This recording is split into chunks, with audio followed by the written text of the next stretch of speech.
ബംഗ്ലാദേശിൽ നിന്ന് ഏറ്റവും ഒടുവിൽ കേൾക്കുന്ന വാർത്ത മുഹമ്മദ് യൂനസ് രാജിക്കൊരുങ്ങുന്നു എന്നാണ്. എന്താണ് മുഹമ്മദ് യൂനസിനെ രാജിവെക്കാൻ പ്രേരിപ്പിക്കുന്നത്?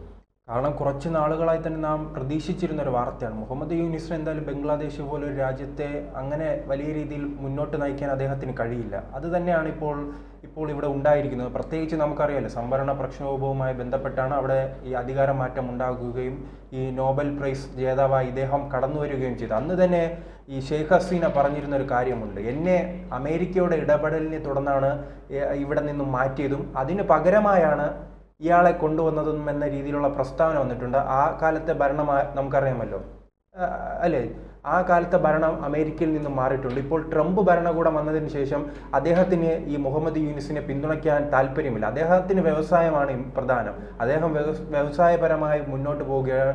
അത് ഇത്തരം മറ്റു രാജ്യങ്ങളിലേക്ക് കടന്നു കയറി അനാവശ്യമായ പ്രശ്നങ്ങൾ ഉണ്ടാക്കുക എന്നത് ഡീപ് സ്റ്റേറ്റിൻ്റെ ഒരു നിലപാടായിരുന്നു. ആ ഡീപ് സ്റ്റേറ്റിൻ്റെ ഒരു നിലപാട് കൊണ്ടായിരുന്നു തൻ്റെ അധികാരം പോയതെന്ന് ഷെയ്ഖ് ഹസീന പലതവണ ആവർത്തിച്ച് പറയുന്ന ഒരു അവസ്ഥ ഉണ്ടായിട്ടുണ്ട്. പക്ഷെ ആ ഡീപ് സ്റ്റേറ്റിനെ പിന്തുണയ്ക്കാൻ ട്രംപ് അങ്ങനെ തയ്യാറാകുമെങ്കിലും അദ്ദേഹത്തിന് അവിടെ എന്തെങ്കിലും ബംഗ്ലാദേശുമായി ബന്ധപ്പെട്ട വല്ല കച്ചവടമോ അല്ലെ വല്ല പണം ലഭിക്കുന്ന പരിപാടികൾ ഉണ്ടായിരുന്നെങ്കിൽ അദ്ദേഹം ഇതിനു വേണ്ടി തയ്യാറാകുമായിരുന്നു. അതിന് പിന്നാലെയാണ് ഇപ്പോൾ ആ പ്രദേശത്ത് നിന്നും കൂടുതൽ സൈന്യം കരുത്താർജിക്കുകയും ഇദ്ദേഹം രാജിക്കൊരുങ്ങുന്നു എന്ന രീതിയിലുള്ള വാർത്തകൾ വരുന്നത്. ഇദ്ദേഹത്തിന് എന്തായാലും വിദേശ രാജ്യങ്ങളിൽ നിന്നും വലിയ പിന്തുണ ലഭിക്കുന്നു. അമേരിക്ക USAID ഒക്കെ നിർത്തിയല്ലോ, ആ വലിയ തോതിൽ ഫണ്ടിങ് ഉണ്ടായിരുന്നതാണ്, അതൊക്കെ അവസാനിപ്പിച്ചു അമേരിക്ക. മാത്രമല്ല, ഇടയ്ക്ക് ജോർജ് സോറോസും മകനും കൂടി വന്ന് ഇവർക്ക് വലിയ സഹായമൊക്കെ ചെയ്യാമെന്ന് വാഗ്ദാനമൊക്കെ നൽകിയിരുന്നു. അത് കിട്ടിയോ ഇല്ലയോ എന്ന് അറിഞ്ഞൂടെ. എന്തായാലും ഇന്ത്യ പോലെ പ്രണയിക്കില്ല. ബൈഡന്റെ ഒരു പ്രണയമുണ്ടല്ലോ സോറസിനുമായി ബന്ധപ്പെട്ട്, ഇന്ത്യയിൽ ഉൾപ്പെടെ അവരുടെ സ്വാധീനം വലിയ രീതിയിൽ നാം പലതവണ ചർച്ച ചെയ്തിട്ടുണ്ടല്ലോ. എന്തായാലും ഈ ബംഗ്ലാദേശിനെ സംബന്ധിച്ചിടത്തോളം ഏറ്റവും അടുത്തു കിടക്കുന്ന രാജ്യം ഇന്ത്യയാണ്. ഈ മുഹമ്മദ് യൂനിസ് വന്നപ്പോഴും എല്ലാവരും പ്രതീക്ഷിച്ച ഇന്ത്യയുമായി നല്ല ബന്ധം സൂക്ഷിപ്പിക്കുമെന്നാണ്. പക്ഷെ അദ്ദേഹത്തിന്റെ കൂടെ നിൽക്കുന്നവർ ഉൾപ്പെടെ അദ്ദേഹത്തിനും ആദ്യം എതിർത്തത് ഇന്ത്യയാണ്. ഇന്ത്യയെ കാണുമ്പോൾ ചൊറിച്ചിലും ഇന്ത്യയുടെ ചില പ്രദേശങ്ങൾ ഞങ്ങൾക്ക് വേണം അല്ലെ, കിഴക്ക് പ്രദേശം ഞങ്ങൾ പിടിച്ചെടുക്കുമെന്ന രീതിയിലുള്ള വലിയ പ്രസ്താവനയുമായെല്ലാം വടക്ക് കിഴക്കൻ സംസ്ഥാനങ്ങളൊക്കെ ഞങ്ങളുടെ കയ്യിലാവും എന്ന് വലിയ വീരവാദമൊക്കെ മുഴക്കി. അതോടൊപ്പം തന്നെ ഈ ജമാഅത്തെ ഇസ്ലാമിയുമായി ബന്ധപ്പെട്ട നേതാക്കൾ ഇടക്കാലത്ത് ഒരു പ്രസ്താവന പറയുന്നുണ്ട്, കൊൽക്കത്ത നഗരം ഞങ്ങൾ അങ്ങ് പിടിച്ചെടുക്കും, ഞങ്ങൾക്ക് 70 വിമാനം വേണ്ട, 7 വിമാനം ഉണ്ടെങ്കിൽ ഞങ്ങൾ പിടിച്ചെടുക്കുമെന്ന രീതിയിലേക്കുള്ള വലിയ പ്രസ്താവനകൾ വന്നു. ഇനി അതോടൊപ്പം തന്നെ തമാശ രൂപേണ നോക്കുകയാണെങ്കിൽ ഇന്ത്യയുടെ അടി പാകിസ്ഥാനിൽ കൊടുക്കുന്നത് കണ്ട് ഭയപ്പെട്ടിട്ടാണോ അദ്ദേഹം ഇനി ഒഴിവായി പോകുന്നതെന്ന് സംശയിക്കേണ്ടിയിരിക്കുന്നു. കാരണം ഈ ഇദ്ദേഹത്തിന് പറയുന്നുണ്ടല്ലോ, 7 പ്രദേശം പിടിച്ചെടുക്കാതിരുന്ന ആളാണല്ലോ, അദ്ദേഹത്തിനെയാണ് ഇപ്പോൾ മുൾമുനയിൽ നിർത്തിയിരിക്കുന്നത്. കാരണം ഇവര് ജ്യേഷ്ഠനാണല്ലോ. ഈ മുഹമ്മദ് യൂനസ് മറ്റ് വിദേശ രാജ്യങ്ങളുമായിട്ട് നല്ല ബന്ധം പുലർത്തിയില്ലെങ്കിലും പാകിസ്ഥാനും ചൈനയുമായിട്ട് നല്ല ബന്ധം പുലർത്താൻ ശ്രമിച്ചു. അതുകൊണ്ട് തന്നെ പാകിസ്ഥാന് കിട്ടുന്ന ഓരോ അടിയും യൂനസിനെ സംബന്ധിച്ച് അത് വലിയ ആശങ്കകൾ സൃഷ്ടിക്കുന്നതാണ്. കാരണം ഇദ്ദേഹത്തിന്റെ അനുയായികൾ തന്നെ പലതവണ പറഞ്ഞിട്ടുണ്ട്, ഇന്ത്യയും പാകിസ്ഥാനും സംഘർഷത്തിൽ വരുമ്പോൾ ഞങ്ങളുടെ പിന്തുണ പാകിസ്ഥാനായിരിക്കും, ആ പിന്തുണ കൊണ്ട് ഞങ്ങൾ കിഴക്ക് ഭാഗങ്ങൾ പിടിച്ചെടുക്കുമെന്ന് പലതവണ പറയുന്നത് കേട്ടിട്ടുണ്ട്. എന്തായാലും മുഹമ്മദ് യൂനിസിനെ സംബന്ധിച്ച് ഇനി വലിയ നാൾ മുന്നോട്ട് പോകാൻ കഴിയില്ല. അവിടെ രാഷ്ട്രീയ പാർട്ടികൾ തമ്മിലുള്ള പോരുമുറുകുന്ന പശ്ചാത്തലത്തിലാണ് ഇദ്ദേഹം രാജിക്കൊരുങ്ങുന്നത്. അതോടൊപ്പം തന്നെ സൈനികരും ഇദ്ദേഹത്തെ ഒരു മടുത്ത മട്ടാണ്. ഇനി ഷെയ്ഖ് ഹസീനയുടെ ഭരണം തന്നെയാണോ തിരിച്ചു വരുന്നതെന്ന് കാത്തിരിക്കണം. പക്ഷേ ആ അവാമി ലീഗിനെ ഉൾപ്പെടെ ഇദ്ദേഹം നിരോധിച്ചിട്ടുണ്ട്. അപ്പോൾ ആ നിരോധനമെല്ലാം മാറ്റിയാൽ മാത്രമേ അവിടെ ഒരു ഇലക്ഷൻ വരാനുള്ള സാധ്യതയുള്ളൂ. പക്ഷേ അന്ന് ഈ സംവരണ പ്രക്ഷോഭവുമായി ബന്ധപ്പെട്ട് ഇദ്ദേഹത്തെ അധികാരത്തിൽ എത്തിച്ചപ്പോൾ തന്നെ സൈനികർ പറഞ്ഞിരുന്നല്ലോ, അവിടെ തെരഞ്ഞെടുപ്പ് നടത്തണം, തെരഞ്ഞെടുപ്പിലൂടെ പുതിയ സർക്കാരിനെ അധികാരത്തിൽ എത്തിക്കണമെന്ന് പറയുമ്പോൾ ഇദ്ദേഹം മറ്റൊരു ശ്രമം നടത്തിയിരുന്നു. ഈ തെരഞ്ഞെടുപ്പെല്ലാം ഒഴിവാക്കി അവിടെ തന്നെ ഇദ്ദേഹത്തിന് തന്നെ ഇപ്പോൾ തന്നെ 84 വയസ്സുണ്ട്, ജീവിതകാലം മുഴുവൻ അവിടെ ഒരു ഭരണാധികാരിയായി മുന്നോട്ട് പോകാമെന്ന ചിന്തയുണ്ട്. ആ ചിന്തയിൽ നിന്നാണ് ഈ ചൈന സ്നേഹവും പാകിസ്ഥാൻ സ്നേഹവും ഉണ്ടായത്. പക്ഷെ മറ്റൊരു കാര്യം ശ്രദ്ധിക്കേണ്ടത്, ഇങ്ങനെ പറയുമ്പോഴും ഇന്ത്യയുടെ സഹായത്തോടു കൂടി മാത്രം നിൽക്കുന്ന ഒരു രാജ്യമാണ് അത്. ജലത്തിന്റെ കാര്യമായാലും വൈദ്യുതി ആയാലും മറ്റ് വ്യാവസായികപരമായാലും ആ രീതിയിലെല്ലാം വലിയ രീതിയിൽ ഭക്ഷണ സാധനങ്ങൾ കൊടുക്കുന്ന ഭക്ഷ്യധാന്യങ്ങൾ അവിടെ എത്തിക്കുന്നതിൽ പോലും ആ രീതിയിൽ വലിയ ഇന്ത്യയുമായി ബന്ധപ്പെട്ട് നിൽക്കുന്ന ഒരു രാജ്യമാണ്. ഏറ്റവും പ്രധാനം നമുക്കറിയാമല്ലോ, തുണി മേഖലയുമായി ബന്ധപ്പെട്ട് ധാക്ക ലോകത്തിൽ തന്നെ അറിയപ്പെടുന്ന ഒരു രാജ്യമാണ്. ആ ധാക്കയുമായി ബന്ധപ്പെട്ട് ഏറ്റവും കൂടുതൽ കയറ്റുമതി നടക്കുന്നത് കൊൽക്കത്തയുമായി ബന്ധപ്പെട്ടാണ്.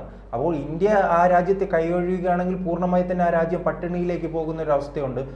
മറ്റൊരു കാര്യം അറിയാമല്ലോ, ആ രാജ്യം അങ്ങനെ മതത്തിന് അതീതമായി ചിന്തിക്കുന്ന ഒരു രാജ്യമാണ്. കുറച്ച് ജനങ്ങളെങ്കിലും ഒരു അല്ലെ പകുതിയിലധികം ജനങ്ങളും ഈ ജമാഅത്ത് ഇസ്ലാമിയുടെ പ്രഭാവം അവിടെ ഉണ്ടായിരുന്നെങ്കിലും അവർ ഒരു ഈ സഹിഷ്ണുത പുലർത്തുന്ന മനുഷ്യരാണ് ബംഗ്ലാദേശികൾ. മാത്രമല്ല ഇന്ത്യയുമായിട്ടും നല്ല സൗഹൃദമായിരുന്നു. അവിടെയുള്ള ന്യൂനപക്ഷങ്ങളോടും കഴിഞ്ഞ കുറേ കാലങ്ങളായിട്ടെങ്കിലും നല്ല ഒരു മനോഭാവമാണ് അവർ വച്ചു പുലർത്തിയിരുന്നത്. ഇപ്പോൾ ഈ പ്രക്ഷോഭം വന്നതിന് ശേഷം, അധികാര കൈമാറ്റം നടന്നതിന് ശേഷമാണ് അവിടെ ഈ ന്യൂനപക്ഷ വേട്ട ആരംഭിച്ചത്. അതോടൊപ്പം തന്നെ മറ്റൊരു കാര്യം, അവിടുത്തെ പ്രധാനപ്പെട്ട നേതാക്കളും സാധാരണക്കാരും ഉൾപ്പെടെയുള്ളവർ വിദ്യാഭ്യാസം നേടുന്നത് ഇന്ത്യയിലേക്ക് വന്നാണ്. അങ്ങനെ ഒരു ബന്ധവും ഇന്ത്യയുമായി ഉണ്ട്. അങ്ങനെ ഇന്ത്യയുമായി ബന്ധപ്പെട്ട് ചേർന്ന് നിൽക്കുന്ന ഒരു രാജ്യമാണ്. പക്ഷെ ആ മേഖലയിലേക്കെല്ലാം ജമാഅത്തെ ഇസ്ലാമിയുടെ സ്വാധീനം ഉണ്ടാകുന്നു. ആ സ്വാധീനം വർദ്ധിച്ചു വരുന്നത് കൊണ്ടാണ് ആ രാജ്യത്ത് ഈ ന്യൂനപക്ഷ വേട്ട കൂടി വരുന്നത്. അവർക്ക് മറ്റു രാജ്യങ്ങൾ തന്നെ മുന്നിലുണ്ടല്ലോ, പാകിസ്ഥാനും അഫ്ഗാനിസ്ഥാനും അടക്കമുള്ള രാജ്യങ്ങൾ മുന്നിലുണ്ട്. ഈ തീവ്രവാദത്തിന് വഴി തുറന്നു കൊടുത്താൽ എന്താണ് ഈ അവിടുത്തെ സാധാരണക്കാരായ ജനങ്ങളുടെ ഭാവി എന്ന ധാരണ ഉള്ളത് കൊണ്ടായിരിക്കും ചിലപ്പോൾ അവർ ഈ മതേതരത്വ സ്വഭാവം ഇടയ്ക്കെങ്കിലും കാണിക്കുന്നു. ഒരു പരിധിവരെയെങ്കിലും അവർ മതേതരത്വ സ്വഭാവം കാണിക്കാൻ ശ്രമം നടത്താറുണ്ട്. പക്ഷെ അത് പറയുമ്പോഴും ഇസ്കോണിലെ ആക്രമിക്കുന്നത്, സന്യാസിയെ ജയിലിലടച്ചതും, അവിടെ ഈ ക്ഷേത്രങ്ങൾ ആക്രമിക്കുന്നത്, ഹിന്ദുക്കളെ വേട്ടയാടുന്നതും, ബുദ്ധന്മാരെ വേട്ടയാടുന്നതും, ക്രൈസ്തവരെ വേട്ടയാടുന്നതും അടക്കമുള്ള നിലപാടുകളും നാം കണ്ടിട്ടുണ്ട്. പക്ഷെ അതൊരു ന്യൂനപക്ഷം മാത്രമാണ്. ആ ന്യൂനപക്ഷത്തിന് ചില മേഖലയിൽ വലിയ സ്വാധീനമുണ്ട്. ആ സ്വാധീനമുള്ള മേഖലയിലാണ് ഇത്തരം ആക്രമണങ്ങൾ നടത്തുകയും ഹിന്ദുക്കളെ കൊലപ്പെടുത്തുക ഉൾപ്പെടെ ചെയ്യുന്ന കാഴ്ചകൾ നാം കണ്ടിട്ടുണ്ട്. ഏറ്റവും പ്രധാനപ്പെട്ട ദുർഗാ പൂജയുമായി ബന്ധപ്പെട്ടും രാമനവമിയുമായി ബന്ധപ്പെട്ട് ബംഗ്ലാദേശിൽ ഉൾപ്പെടെ ഇത്തരം ഘോഷയാത്രകൾ നടക്കുമ്പോൾ ആ ഘോഷയാത്രകൾ ആക്രമിക്കുകയാണ് ഈ ജമാഅത്തെ ഇസ്ലാമിയുടെ പ്രധാന അവിടുത്തെ പരിപാടി. അതെ. പക്ഷെ അതിനെല്ലാം ഷെയ്ഖ് ഹസീനയുടെ നേതൃത്വത്തിലുള്ള സർക്കാരുകൾ ഒരു പരിധിവരെ അമർച്ച ചെയ്യാൻ കഴിഞ്ഞിരുന്നു. പക്ഷെ ഇദ്ദേഹത്തിന് ഈ ജമാഅത്തെ ഇസ്ലാമിയെ പ്രീണിപ്പിക്കണമെന്ന ലക്ഷ്യവുമായും ആണ് ഇദ്ദേഹം വരുന്നത്. അതെങ്കിലും ഭരണത്തിൽ തുടരണം. അവിടെ ഒരു എത്രയും പെട്ടെന്ന് തെരഞ്ഞെടുപ്പ് നടത്തണമെന്നാണ് സൈന്യം ആവശ്യപ്പെട്ടത്. പക്ഷെ അതിന് അദ്ദേഹം തയ്യാറായിരുന്നില്ല. 2025 ഡിസംബറിന് മുമ്പ് തെരഞ്ഞെടുപ്പ് നടത്തി അധികാര കൈമാറ്റം നടത്തണമെന്നാണ് സൈന്യം നിർദ്ദേശിച്ചത്. പക്ഷേ ഇദ്ദേഹം 2026 ആഗസ്റ്റിൽ തെരഞ്ഞെടുപ്പ് വേണമെങ്കിൽ നടത്താം എന്ന് അദ്ദേഹം ഒരു അഭിപ്രായം മുന്നോട്ട് വെച്ചിരുന്നു. ഇതൊക്കെ സൈന്യവും അദ്ദേഹവുമായിട്ടുള്ള ബന്ധം വഷളാകാൻ കാരണമായെന്നാണ് പൊതുവെ വിലയിരുത്തപ്പെടുന്നത്. ഇതല്ലേ എല്ലാവരും ഉറ്റുനോക്കുന്നത് ഷെയ്ഖ് ഹസീനയുമായി ബന്ധപ്പെട്ടാണ്. ഷെയ്ഖ് ഹസീന ഇപ്പോൾ ഇന്ത്യയിലാണല്ലോ ഉള്ളത്. അപ്പോൾ അവർ തിരിച്ചെത്തി അവിടെ മത്സരിക്കുകയാണെങ്കിൽ സ്വാഭാവികമായി അവിടെ അവർക്ക് തന്നെയാണ് വിജയം ഉണ്ടാവുക. സംവരണ പ്രക്ഷോഭത്തിന്റെ കാര്യം തന്നെ നമുക്കറിയാമല്ലോ. ഈ പ്രതിപക്ഷ പാർട്ടികൾ അങ്ങനെ അല്ലെ, പ്രതിപക്ഷ പാർട്ടികളും ജമാഅത്തെ ഇസ്ലാമി സംഘടിച്ച രീതിയിൽ പിന്നീട് അതൊരു കലാപത്തിലേക്ക് പോയപ്പോഴാണ് സൈന്യം ഇടപെടുകയും അവർ ഇന്ത്യയിലേക്ക്. അവിടുത്തെ പ്രധാനപ്പെട്ട പ്രതിപക്ഷം ഈ ബംഗ്ലാദേശി നാഷണലിസ്റ്റ് പാർട്ടിയാണ്. ബീഗം ഖാലിദ സിയുടെ നേതൃത്വത്തിലുള്ള അവർ ഈ പ്രക്ഷോഭത്തെ അനുകൂലിച്ചു. ഈ ജമാഅത്ത് ഇസ്ലാമിക്ക് അനുകൂലമായി നിന്നു അവർ. അതുകൊണ്ടാണ് ആ പ്രക്ഷോഭം ഒരു ചെറിയ ശതമാനമെങ്കിലും വിജയിക്കാൻ കാരണം. അതിനു മുൻപുള്ള തെരഞ്ഞെടുപ്പിൽ വലിയ ഭൂരിപക്ഷത്തിനാണ് പ്രതിപക്ഷ പാർട്ടികൾ വിട്ടുനിന്നു, അത് മറ്റൊരു കാര്യം. പക്ഷെ എന്നിട്ടും വലിയ ഭൂരിപക്ഷത്തിലാണ് ഷെയ്ഖ് ഹസീന അധികാരത്തിൽ വരുന്നത്. പക്ഷെ ഷെയ്ഖ് ഹസീനയ്ക്ക് പോലും സംവരണവുമായി ബന്ധപ്പെട്ട് ഒന്നും ചെയ്യാൻ പറ്റാത്ത കോടതി വിധിയുടെ അടിസ്ഥാനത്തിലായിരുന്നു കൃത്യമായി സമരം നടക്കുകയും പിന്നീട് ജമാഅത്തെ ഇസ്ലാമി അടക്കമുള്ളവർ ആ സമരത്തെ വഴിതിരിച്ചുവിടാനുള്ള ശ്രമം നടത്തിയിരുന്നു. അത് അവർ വിജയം കണ്ടതിന് പിന്നാലെയാണ് ഈ മുഹമ്മദ് യൂനിസ് വരുന്നത്. മുഹമ്മദ് യൂനിസിന് എന്തായാലും ഇനി അധികകാലം അവിടെ നിലനിൽക്കാൻ കഴിയില്ല. കാരണം ഈ ലോക സാഹചര്യങ്ങൾ തന്നെ വലിയ രീതിയിൽ മാറിയിട്ടുണ്ടല്ലോ. ഈ ബംഗ്ലാദേശിന് സഹായങ്ങൾ, ഈ പാകിസ്ഥാൻ സഹായം നൽകിയ എല്ലാ രാജ്യങ്ങളെയും ഇന്ത്യ നോട്ടമിട്ടിട്ടുണ്ട്. അത് തുർക്കി ആയാലും അസർബൈജാൻ ആയാലും ചൈന ആയാലും ബംഗ്ലാദേശ് ആയാലും ആ രാജ്യങ്ങളെല്ലാം പൂർണ്ണമായി തന്നെ ലക്ഷ്യമിട്ട് പോയിട്ടുണ്ട്. അപ്പോൾ അദ്ദേഹത്തിന് തന്നെ മനസ്സിലായി കാണും ഇനി കൂടുതൽ കാലം മുന്നോട്ട് പോവുകയാണെങ്കിൽ അതെ താളം ചവിട്ടുന്നത് അത്ര നല്ലതല്ല എന്ന് തോന്നിക്കാണും. അങ്ങനെയാണെങ്കിൽ ഇപ്പോൾ ഇന്ത്യ കയറ്റുമതിയുമായി ബന്ധപ്പെട്ടും ജലവുമായി ബന്ധപ്പെട്ടല്ല പാകിസ്ഥാനോട് എടുക്കുന്ന ഒരു നിലപാടുണ്ടല്ലോ, ഇതേ നിലപാട് തന്നെ ബംഗ്ലാദേശിനോടും എടുത്താൽ ആദ്യം ജനങ്ങൾ ആക്രമിക്കുന്നത് ഇദ്ദേഹത്തെ, കാരണം അദ്ദേഹത്തിന് തന്നെ അറിയാം പാകിസ്ഥാനേക്കാൾ കുറെ കൂടി ജനാധിപത്യം ശക്തമാണ് ബംഗ്ലാദേശിൽ. അവിടെ ഈ ശരീഅത്തൊക്കെ കൊണ്ടുവരാനാണല്ലോ ജമാഅത്ത് ഇസ്ലാമി തുടങ്ങിയ സംഘടനകളുടെ ശ്രമം. ഒന്നും വിജയിക്കുമെന്ന് തോന്നുന്നില്ല. പക്ഷേ ശ്രീത്ത് ഇപ്പോൾ പറഞ്ഞതുപോലെ ഇവിടെ ഇത്തരത്തിൽ ഇന്ത്യ ശ്വാസം മുട്ടിച്ചാൽ അത് അവിടുത്തെ ജനങ്ങൾ ആദ്യം കലാപത്തിന് ഇറങ്ങുക ഈ മുഹമ്മദ് യൂനിസിനെതിരെയായിരിക്കും.